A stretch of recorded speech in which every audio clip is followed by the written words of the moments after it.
Good day, children. This is in continuation with what we had done last time. We had started with the questions on empirical formula. Now this is the next one, slightly different from what we've done so far. A compound on analysis gives the following percentage composition. You have to calculate the molecular formula of the compound on the assumption that all the hydrogen in the compound is present in combination with oxygen as water. You know, when hydrogen combines with water, with oxygen, it forms water. So when we reach to the empirical formula, we have to use all the hydrogen as water of crystallization. I'll show you how. The molecular mass of the molecule is also given. So let's proceed. We make the table likewise. The elements are sodium and sulfur and hydrogen and oxygen. The percentage of sodium is 14.31, sulfur is 9.97, and hydrogen is 6.22, and oxygen is 69.50. Atomic masses: sodium is 23, sulfur is 32, hydrogen is 1, and oxygen is 16. Alright, now once we have written all this, we have to find out the relative number of atoms. You already know this. 14.31 divided by 23, 9.97 divided by 32, and 6.22 divided by 1, and 69.50 divided by 16. Now this comes out to be 0.622, and this is 0.311, and this is 6.22, and this is 4.34. But this is not a whole number. So in order to convert it to a whole number, we will divide it by the smallest number. So we divide it by 0.311 divided by 0.311. Alright, so this gives us 2, this gives us 1, and this gives us 20, and this gives us 14. I had done the calculation with the calculator, children, but you will not be provided the calculator. You will have to do it then. I told you, always calculate correct up to 2 decimal places. You will never go wrong.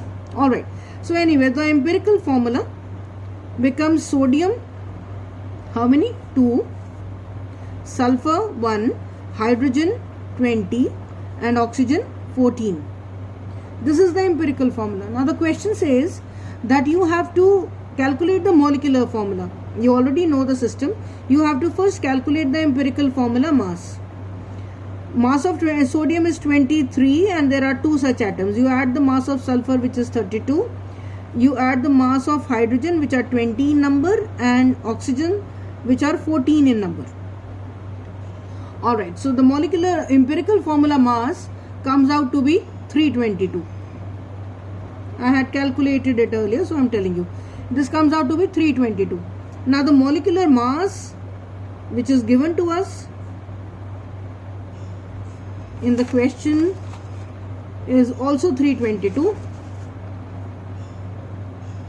So the integer n will be molecular mass over the empirical formula mass, which will be 322 divided by 322, which is equal to 1.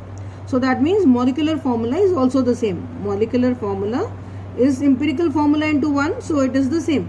Molecular formula comes out to be sodium 2, sulfur, hydrogen 20, and oxygen 14. Now the question said that whatever hydrogen is present in the molecule is present as water of crystallization. I think everybody knows that every water molecule contains 2 atoms of hydrogen. So if there are 20 atoms of hydrogen, how many molecules of water can be made? 10. Okay, so this can be written as sodium 2, sulfur as it is, leave a little gap, and we write dot 10H2O. This is how you write water of crystallization. 10 molecules of water means 20 atoms of hydrogen and 10 atoms of oxygen. But how many atoms of oxygen are there? 14. So we are left with 4 oxygen atoms which are not included in the water of crystallization. So you will write 4 atoms of oxygen like this. So the formula is Na2SO4 dot 10H2O. This was the requirement of the question. So you can get more questions like this. You just have to read it carefully and then you can do the question. Alright, now there is another one which is slightly tricky. I am taking the question from your own book. Alright, but please listen to it very attentively so that you may follow. Now the question says that a crystalline salt on being rendered anhydrous. What does it mean? Crystalline salt is the one which contains water of crystallization. When it is rendered anhydrous, means either it is heated, some way the water is removed. A crystalline salt on being rendered anhydrous loses 45.6% of its mass. What does it mean? This must be the water, because when a crystalline salt is being rendered anhydrous, it is only losing water. So 45.6% of the salt must be the water. The percentage composition of the anhydrous salt. Anhydrous means the one which is left after the loss of water. Alright, this is the percentage given. Calculate the simplest formula. Simplest formula means the empirical formula of the anhydrous salt as well as the crystalline salt. Alright, so you have to calculate two formulas, empirical formulas only, one of the anhydrous salt and one of the crystalline salt. So how do we proceed? Same way, make the table, you write down the elements which are involved, and then you write down the percentage, and then you write down the atomic mass, and then you write down the relative atomic number.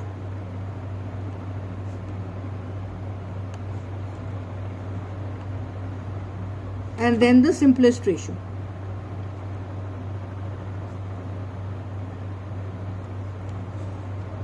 So the element is aluminium, which is 10.5, potassium, which is 15.1, sulfur, which is 24.8, and oxygen, which is 49.6. Alright, atomic masses, mass of aluminium is 27, it is given over here. Potassium is 39, sulfur is 32, and oxygen is 16. You have to find out the relative atomic mass now. So 10.5 divided by 27, 15.1 divided by 39, 24.8 divided by 32, and 49.6 divided by 16. This comes out to be 0.38, and this is also 0.38, and this is 0.775, and this is 3.1. They are, all of them are in fractions. What do? We divide all of them by the smallest fraction. This happens to be the smallest fraction. So divide all of them by 0.38, 0.38, 0.38, 0.38. This comes out to be 1, this comes out to be 1, this is approximately 2, and this is 8. So the empirical formula of the compound is aluminium 1, potassium 1, sulfur 2, and oxygen 8. Now children, this order doesn't matter. If you write potassium first and aluminium later, or sulfur first and aluminium and potassium later, that's alright. But otherwise you know that the metals are written first and the non-metals are written later. But out of these, if you're writing potassium earlier and aluminium later, it doesn't matter. You are not going to lose any marks. This is the empirical formula. This is the empirical formula of what? Anhydrous salt.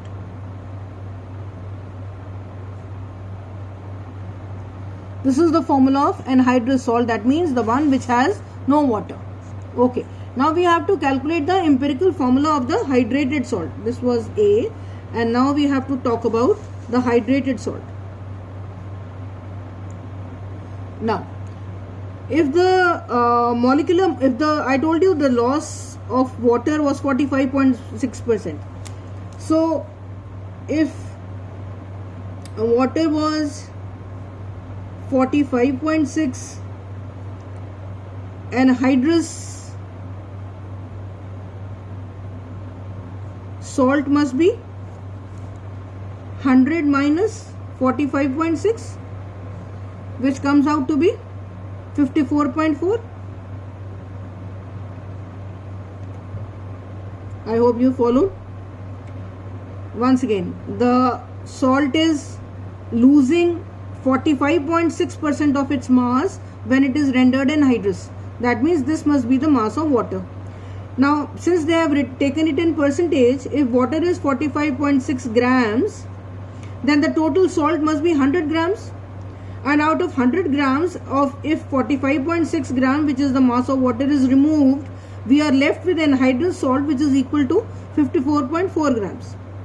I hope this is clear to you. Now if water is, first of all we'll have to find out the mass of the empirical formula.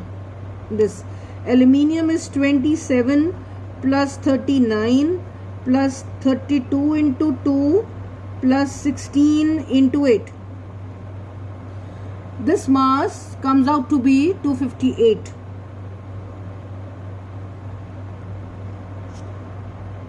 Alright, now this is the mass of anhydrous salt. We'll write it again. Whatever you have to calculate, children, you should always write it on the right hand side. So we will rewrite this statement. Rather than water writing on the left hand side, we will write the mass of anhydrous salt first. Anhydrous salt